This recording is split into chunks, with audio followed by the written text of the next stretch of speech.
Hello everyone. Okay, so box of deliveries has arrived, so I can crack on with some jobs today, although the rain is a bit on and off today. This, and this are all for the sliding door. Got to try and fix the sliding door mechanically first, before I can finish the inside of it, before I can build the kitchen, so that's really holding me up from doing a lot of stuff. This thing, I've already ordered and fitted a new one to this door, but it must have been a cheap one, or I don't know. This one feels a lot better, a lot higher quality, so that goes on the back of the door. This is the middle slider mechanism, because it was kind of sagging a bit, so I've got another one of them. And this, excuse me, this is the catch that the middle lock holds onto as it pulls in at the back. Got some of these little grey plastic screw head caps. I bought them thinking I could use them on the sliding door to cover these wonky nuts, wonky screws that I'm not too happy about. I've also bought some super glue. Some of this thanks to my friend Carl from Built Not Bought Campers. Recommended this epoxy Gorilla glue.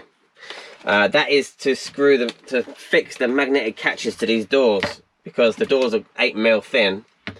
Couldn't find any screws that are that small, so I'm gonna glue the metal little catches on there. So that's what that's for. I've also bought a replacement mirror for the driver's side. It's been smashed in the past, and rather than buy a whole new mirror, they've just stuck the chrome plastic covers on. So anyway, I've got a new mirror. We ordered some more chrome covers as well, because we like the look of those. These are very, very cool. These are lights for the bed area here. I've got 2 of these. Mini little reading lights that are adjustable, touch sensitive on and off button, and they've also got a little USB port on them as well. So we'll get a couple of these in each corner over here, which is the head end of the bed, and you can charge your phone from them as well, because they've got the USB port there. So they're really cool. I'll put a link in the description down below for them. By the way, everyone, I have just created a list, so I'm still working on it, but most of it is up. I've made a list on my website of all the Ducato components. Anything that's gone into this van, there is a link for it on the website. So there'll be a link for my website in the description down below. Go and have a look. Alright, let's crack on. Let's get the mirror done first. Okay, so the other day, while investigating what was wrong with this mirror and what needed replacing, was I took all this inside trim off. This just sort of clips on. Few clips around that we just have to carefully lever off. I think it's best to lever it off from the front, and then lever it off from the front and then pin it this way. It was already a little bit loose and broken, so I've replaced that one. And then got a couple of screws on the side, this one and this one, on a hex head Allen key. That'll get that off, and there's an electrical cable. You have to remove the speaker. The electrical cable for this, you have to remove the speaker, and because it's in here. So you have to disconnect the cable behind the speaker for the mirror.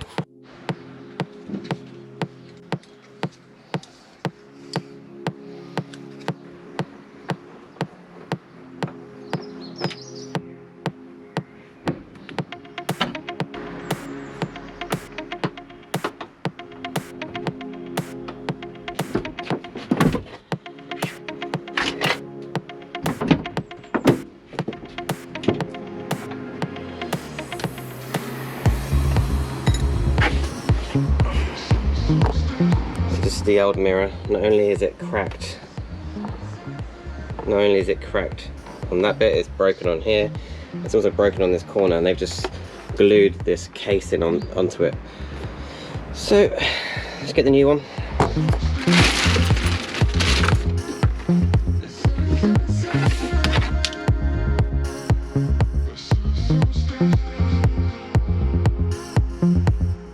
Just check that the adjustment works.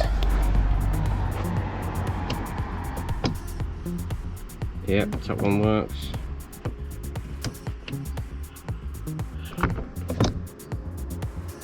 bottom one is working too. Cool, let's do it all up.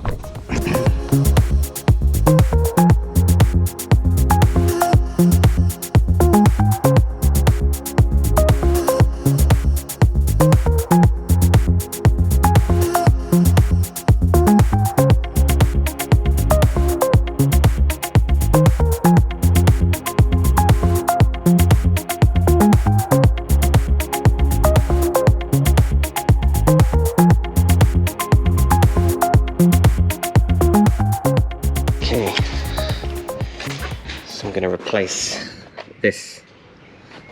It is this. You can take off this 19mm nut.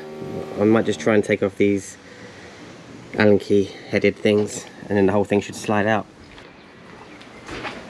Put a jack under the bottom of this door just to hold the weight while I take that off.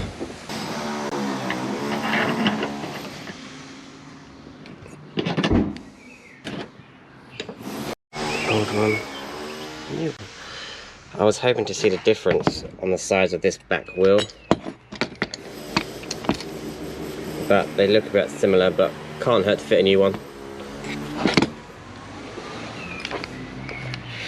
And you just tuck them guides and back guides up under there.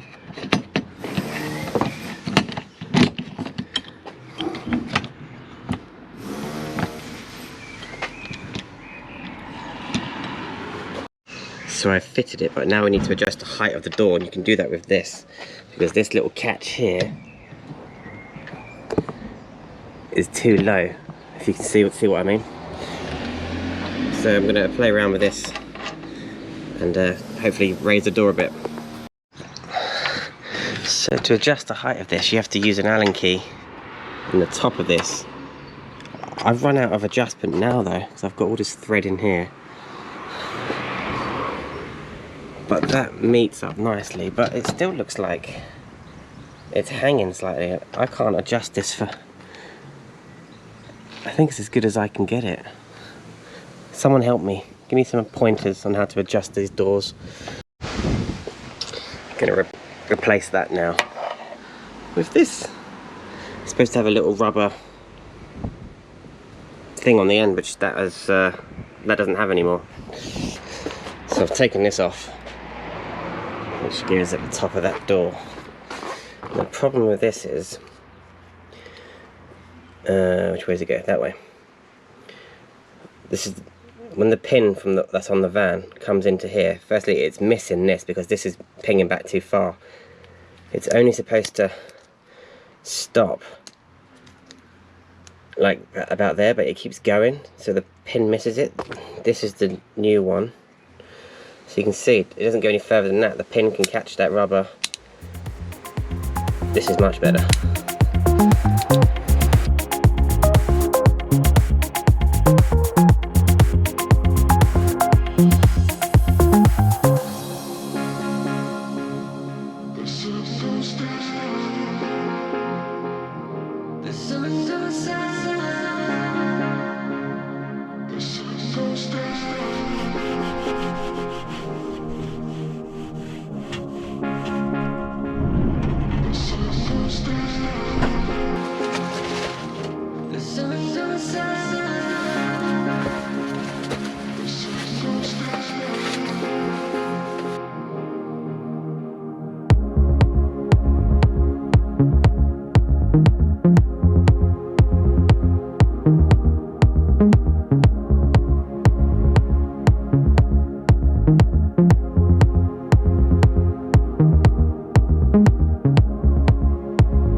So that sliding door, I went through loads of ideas and ways to finish it in my head.